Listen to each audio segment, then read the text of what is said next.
여러분 안녕하십니까? 북한이 미국의 거듭된 압박에도 강대강 전략을 이어가고 있습니다. 오늘 아침 북한이 탄도미사일 시험 발사를 시도했습니다. 일단 발사 직후 폭발에 실패한 것으로 분석됐지만 마이크 펜스 미국 부통령의 방한 일정에 맞춰 기습 도발을 감행한 것으로 보입니다. 먼저 전동혁 기자입니다. 북한이 오늘 오전 6시 20분쯤 함경남도 신포 일대에서 미사일 발사를 시도했다고 우리 군 합동참모본부가 밝혔습니다. 합참 관계자는 우리 이지스함이나 탄도탄 레이더에 포착된 궤적이 없어 미사일은 정상 비행을 하지 못하고 실패한 것으로 추정된다며 미사일 종류나 발사수 등 정확한 정보를 분석 중이라고 설명했습니다. 미국 태평양 사령부도 북한이 미사일을 발사했지만 발사 직후 폭발한 것으로 확인됐다고 밝혔습니다. 북한의 미사일 도발은 마이크 펜스 미국 부통령 방안에 맞춰 이뤄졌습니다.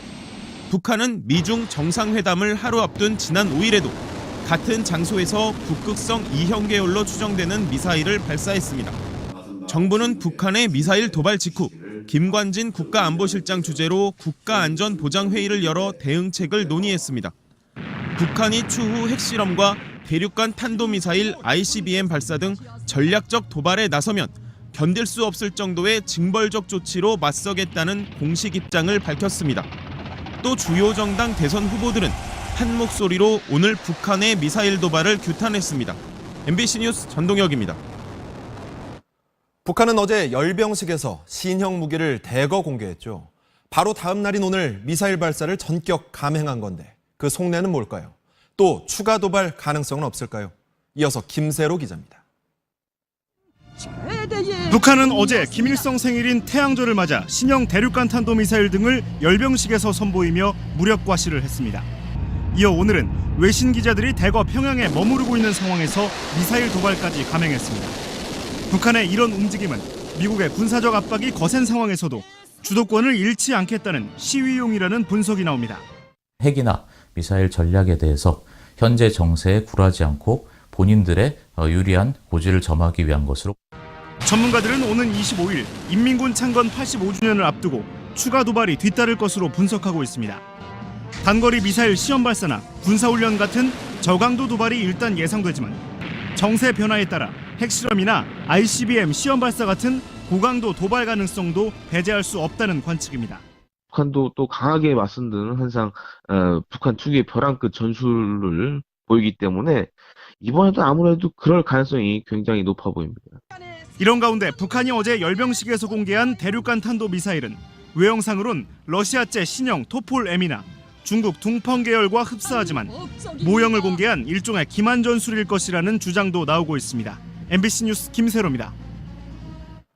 이 같은 북한의 미사일 위협에 대응해 우리 군도 방어체계 구축에 속도를 내고 있습니다. 최근 한국형 미사일 방어체계의 핵심 무기 중 하나가 사실상 개발을 마쳤습니다. 계속해서 구경근 기자입니다. 이동식 발사대에서 쏘아올린 미사일이 음속이 넘는 속도로 떨어지는 표적탄을 정확히 유격합니다. 항공기 격추용 천궁을 개량해 저고도인 20km 상공에서 탄도미사일을 직격할 수 있도록 만들어진 지대공 미사일 M셈입니다. 군 당국이 지난해 초부터 최근까지 10여 차례의 모의 요격 등 시험 평가를 진행한 결과 발사 고도와 명중률 등 작전 요구 성능을 충족한 것으로 알려졌습니다. M셈과 함께 현재 개발 중인 장거리 지대공 미사일 L셈의 체계 개발까지 마무리되면 한국형 미사일 방어 체계는 골격을 대부분 갖추게 됩니다. 이렇게 되면 북한이 탄도미사일을 발사할 경우 주한미군의 사드로 60에서 150km 사이 고고도 상공을 막고 40에서 60km는 L셈, 20km의 하층은 패트리어3와 M셈으로 막는 다층 방어망 구축이 가능해집니다.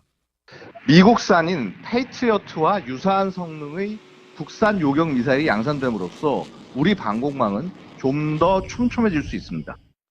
최근 북한의 미사일 위협 수위가 높아짐에 따라 군 당국은 당초 2020년이었던 M셈의 실전 배치 시기를 1년 이상 앞당기기로 했습니다. MBC 뉴스 구경근입니다. 미국 펜스 부통령이 오늘 오후 한국에 도착했습니다. 한국에 오는 비행기 안에서 북한 미사일 도발 사실을 보고받았다고 하는데 내일 황교안 대통령 권한대행과 만나 안보 현안을 논의합니다. 이 소식은 김지훈 기자입니다. 펜스 미국 부통령은 전용기 편으로 오산 미 공군기지에 도착했습니다. 미국 트럼프 행정부 출범 이후 방한한 최고위급 인사입니다. 인성난 외교부 1차관과 빈센트 브룩스 주한 미군 사령관 등의 영접을 받은 펜스 부통령은 서울 국립현충원부터 찾았습니다. 아버지가 한국전 참전 용사이기도 한 펜스 부통령이 첫 일정을 국립현충원 참배로 잡은 것은 한미동맹과 대북 공조에 있어 상징적인 의미가 적지 않다는 분석입니다. 펜스 부통령은 내일 황교안 대통령 권한대행을 만납니다. 북한의 도발에 대한 대응과 사드 배치, 중국의 경제 보복 등 현안을 논의할 것으로 보입니다. 한미 양국은 면담 결과를 공동 발표하는데 발표 문에는 북한을 향해 강력한 경고 메시지가 담길 것으로 전망됩니다. 이번 방안은 미국이 한국을 배제한 채 한반도 문제를 논의할 것이라는 이른바 코리아 패싱에 대한 우려를 불식하는 계기가 될 것으로 보입니다. 결국은 한반도 상황, 즉 한미동맹을 중심으로 이 문제를 처리해야 된다는 입장이 한미 간에 상당히 공유되고 있는 것으로 파악이 됩니다. 펜스 부통령은 2박 3일의 방한 일정을 마친 후 일본과 인도네시아, 호주 등을 차례로 방문할 예정입니다. MBC 뉴스 김지훈입니다. 중국도 북한의 숨통을 점점 옥죄고 있습니다. 어제 자국역에 끼해 평양 노선을 폐쇄했다는 보도 전해드렸는데 오늘은 최대 국영 여행사가 북한 관광상품 판매를 중단했다는 소식이 들어왔습니다. 베이징 금기종 특파원입니다. 베이징 도심에 있는 중국 국제여행사 사무실. 중국 최대 규모의 국영 여행사인데 돌연 북한 관광상품 판매를 중단했습니다.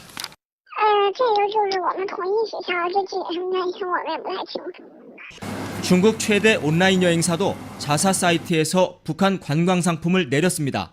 중국 매체들은 상당수 주요 여행사들이 북한으로 가는 관광객 모집을 중단했다면서 언제 재개될지는 알 수 없다고 전했습니다. 大型的旅行社已经陆续的将赴朝鲜旅游的产品下架。虽然旅行社方面没有透露是否收到过国家旅游局关于暂停提供到朝鲜境外旅游服务的通知。 중국 국영항공사인 국제항공이 내일부터 베이징과 평양 운항을 잠정 중단하고 국영 여행사까지 가세하자 중국이 대북 압박 수위를 높이고 있다는 관측이 나오고 있습니다. 중국이 직접 북핵 문제를 해결하라는 미국의 요구를 의식해 일련의 조치를 취하고 있다는 겁니다. 북한의 태양절 행사에 중국의 고위 인사가 불참한 것도 일종의 대북 압박으로 보입니다. 미국의 틸러슨 국무장관과 중국의 양제츠 국무위원은 오늘 북한의 탄도미사일 도발 직후 긴급 통화에서 북핵 공조 방안을 논의했습니다. 이 와중에 북한과 중국이 북핵 문제를 놓고 비밀 협상 중이라는 타이완 매체의 보도가 나와 주목을 받고 있습니다. 베이징에서 MBC 뉴스 금기정입니다.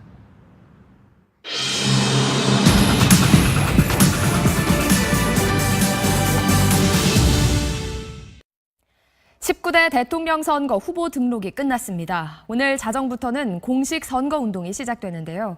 각 당 후보들은 정책 공약 발표와 종교계 표심 잡기 등으로 분주한 하루를 보냈습니다. 장성호 기자가 보도합니다. 더불어민주당 문재인 후보는 수도권 광역 급행열차 증설과 알뜰 교통카드 도입, 대도시권 광역교통청 신설 등 교통 공약을 발표했습니다. 최정으로 꽉 막힌 대한민국 교통 숨통을 트겠습니다. 부활절을 맞아 서울 명동 성당을 찾아 염수정 추기경도 예방했습니다. 박영선, 변재일 의원이 선대위 합류를 선언했습니다. 자유한국당 홍준표 후보는 분권형 대통령제 개헌과 국회의원 특권 폐지, 검경 수사권 조정, 서민신용 대사명 등을 골자로 한 국가 대개혁 비전을 밝혔습니다. 대란에는 대치가 필요합니다. 저는 그 해법을 국가 대개혁 이 5글자에 영남과 충청에서만 결집한다면 이번 대선에서 승리할 수 있다며 보수층 결집을 거듭 호소했습니다. 국민의당 안철수 후보는 지역구인 서울 노원구를 찾아 국회의원직 사퇴 배경을 설명하고 지지를 호소했습니다. 서민과 중산층의 마음을 담고 이번 대선에서 반드시 이기겠습니다. 부인 김미경 씨가 보좌진에게 사적인 업무를 지시했다는 논란에 대해서 거듭 죄송하다며 고개를 숙였습니다. 바른정당 유승민 후보는 당내에서 지지율이 오르지 않으면 사퇴를 논의해야 한다는 발언이 나오자 끝까지 완주하겠다고 반박했습니다. 정의당 심상정 후보는 기본소득제를 도입하겠다고 약속했고 홍준표 후보를 제외한 다른 후보들은 안산합동 분향소에서 열린 세월호 참사 3주기 추모 행사에 참석했습니다. MBC 뉴스 장성호입니다. 이번 대선에는 역대 최다인 15명의 후보가 공식 등록을 했습니다. 주요 후보들만큼 주목받지는 못하고 있지만 다양한 이력을 지닌 눈에 띄는 후보들, 홍승욱 기자가 만나봤습니다. 탄핵 정국에서 이른바 태극기 집회에 적극 참여했던 친박계 새누리당 조원진 후보는 자신이야말로 진정한 보수라고 주장했습니다. 보수 정당의 개혁을 이루겠다. 보수 정당의 개혁, 또 보수의 가치, 존중 이런 것을 하겠다. 이명박 정부의 실세로 불렸던 5선 의원 출신 늘푸른 한국당 이재호 후보는 위기에 놓인 나라를 구하겠다고 말했습니다. 1년 안에 나라의 틀을 새롭게 바꾸어서 4대 선거를 동시에 하고 저는 그만두겠습니다. 사성 장군 출신으로 박근혜 정부 첫 국정원장을 지낸 통일한국당 남재준 후보는 안보가 가장 중요한 때라는 점을 강조했습니다. 화두는 안보입니다. 경제가 아니라.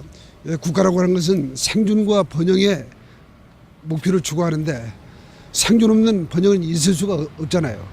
16대 국회의원을 지낸 국민대통합당 장성민 후보는 원외 정당에서 대통령이 나와야 한다고 주장했습니다. 모든 국민과 모든 정당으로부터 초당적인 통합 내각을 구성할 수 있다는 점에서 훨씬 삼권 분립에도 더 취합하다, 부합하다. 지난 2011년 국회에서 최루탄 투척 사건을 일으켰던 민중연합당 김선동 후보도 등록을 마쳤습니다. MBC 뉴스 홍승욱입니다. 후보 등록을 마친 각 정당들은 이제 선거 보조금을 받게 되고 득표율에 따라 선거 비용을 보전받을 수도 있습니다. 이 돈 문제가 단일화나 연대에 영향을 미칠 가능성이 있다는 관측도 나오는데 현재근 기자가 알아봤습니다. 오는 18일 중앙선거관리위원회는 이번 대선에 후보를 낸 각 정당에 선거보조금을 지급합니다. 의석수 비율에 따라 원내 일당인 더불어민주당은 124억 원, 자유한국당은 120억 원, 국민의당은 87억 원, 바른정당 63억 원, 정의당 28억 원을 받게 됩니다. 이 돈은 선거비용 외에도 당 운영비로도 사용할 수 있는데 군소 정당의 경우 당의 재정 상태나 내년 지방선거를 고려할 때 적지 않은 돈입니다. 또 선거보조금은 후보 사퇴 후 반납하지 않아도 돼 지난 대선에서 통합진보당 이정희 후보가 선거보조금을 받고 선거 이틀 전 사퇴해 먹튀 논란이 일기도 했습니다. 선거보조금을 지급한 후에 후보자가 사퇴하더라도 현행 법상으로는 반환하지 않습니다. 이런 논란을 피하기 위해 선거보조금 지급일인 18일 이전 후보 간 연대나 단일화 가능성이 제기됐지만 일단 가능성은 낮습니다. 또 다른 변수는 선거비용. 이번 대선에서 각 당이 사용할 수 있는 법정 선거비용 한도액은 509억여 원. 선거에서 15% 이상을 득표하면 선거비용 전액을 보전받지만 15% 미만이면 절반, 10% 미만이면 한 푼도 돌려받지 못합니다. 후보 등록 시 내는 기타금 3억 원도 마찬가지입니다. 보전받지 못하는 선거비용은 고스란히 당의 부채로 남게 돼 지지율이 저조한 후보들은 단일화나 연대의 압박을 받을 수 있습니다. 하지만 각 당은 선거비용을 최소화해 그런 우려를 피하겠다는 입장입니다. 자원봉사자 중심으로 선거 캠프를 운영함으로써 법정 선거 비용의 10분의 1로도 충분히 3,800명이나 되는 선거 사무원을 우리는 자원봉사로 운영하고 있습니다. 각 당은 자금 마련을 위해 펀드나 후원금, 대출 등 가능한 방안들을 총동원한다는 계획입니다. MBC 뉴스 현정입니다. 다음 소식입니다. 세월호 참사가 일어난 지 오늘로 꼭 3년이 됐습니다. 최근 세월호 인양 작업과 맞물려 특히 관심이 높았는데요. 오늘 전국 곳곳에서 희생자들을 기리는 추모제가 열렸습니다. 나세용 기자의 보도입니다. 참사 후 세 번째 찾아온 봄. 시민들 손엔 제각기 노란 꽃과 풍선이 들렸습니다. 아이와 함께 나온 가족부터 어린 학생들까지. 오늘 하루 3만여 명의 추모객이 안산 합동분향소를 찾았습니다. 학생들에 대한 그런 추모를 잊어버리지 않기 위해서 매년 이렇게 참석하고 있고요. 사람들이 많이 와서 저희도 온 보람이 더 큰 것 같아요. 한 송이 한 송이. 추모의 마음을 담은 국화가 분향대에 오르고 3년의 세월에도 사진 속 얼굴은 그대로. 참배객들은 다시 한번 다짐을 합니다. 세월호는 어른으로서 죄책감이다. 잊지 말아야 한다. 그리고 아이들의 미래를 위해서라도 이런 일이 다시는 발생하지 않도록. 전남 진도 팽목항과 세월호 선체가 거치된 목포 신항에서도 추도 행렬이 이어졌습니다. 미 수습자의 온전한 수습을 기원하는 목소리가 높았습니다. 아직 돌아오지 못하신 선배분들과 다른 일반인 분들이 빨리 돌아오셨으면 좋겠다는 마음이 듭니다. 3주기인 오늘 세월호 선체 옆엔 수색작업용 철제 타워가 설치됐고 세월호 현장수습본부는 사흘 뒤인 19일 미수습자 9명을 찾기 위해 본격적으로 선체에 진입할 계획이라고 밝혔습니다. MBC 뉴스 나세홍입니다. 미국 뉴욕 중심가 지하철역에서 총소리와 비슷한 소리가 나면서 순식간에 대혼란이 벌어졌습니다. 테러로 오인한 소동이었는데 10명 넘게 다쳤습니다. 조재영 기자입니다. 현지 시간 지난 금요일 저녁 뉴욕 맨해튼의 펜스테이션. 수백 명이 비명을 지르면서 여간을 뛰어갑니다. 넘어지기도 하지만 멈추지 않고 모두들 도망치기에 바쁩니다. 총격이 발생했다는 얘기가 순식간에 퍼지면서 승객들이 황급히 역을 빠져나가는 겁니다. I just heard everybody running and screaming. I panicked. It sounded like gunshots and then everybody ran down the stairs. 16명이 다쳤고 인근 백화점은 한때 폐쇄됐습니다. 911에도 신고 전화가 쏟아졌습니다. 하지만 총격은 없었던 것으로 밝혀졌습니다. The situation was declared unfounded and the area was determined to be safe. 알고 보니 혼란을 불러온 건 역 보안 요원이 발사한 테이저건. 소동이 발생하기 전 뉴욕과 뉴저지주를 연결하는 통근 열차가 터널에서 갑자기 멈춰서면서 승객 1,200명이 열차에 3시간 넘게 갇히는 사고가 있었습니다. 열차가 역에 도착한 뒤에도 혼란은 이어져 성난 승객 1명을 제압하기 위해 보안 요원이 테이저건을 사용했는데 승객들이 이를 총격으로 착각했던 겁니다. 주말을 앞두고 뉴욕 시민들은 테러 공포에 놀란 가슴을 쓸어내려야 했습니다. MBC 뉴스 조재영입니다. 검찰이 박근혜 전 대통령에 대한 수사를 마무리하고 내일 재판에 넘길 방침입니다. 검찰은 고심 끝에 삼성과 롯데가 낸 재단 출연금에 대해 뇌물죄를 적용하기로 했습니다. 김태윤 기자입니다. 검찰은 예정대로 박근혜 전 대통령을 내일 기소하고 재판에 넘기기로 했습니다. 공소장은 큰 틀에서 이미 마련해 놓았지만 주말 동안 마무리 작업에 집중했습니다.